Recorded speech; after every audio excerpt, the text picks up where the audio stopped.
First reported case in Everglades National Park was in 1978. And, you know, they couldn't tell whether or not they were breeding back then or not, but it was only a matter of time. And they are breeding here in the Everglades. They have been for decades.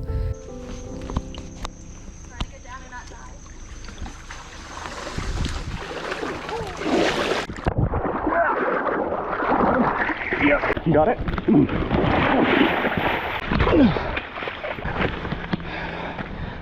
Letting go.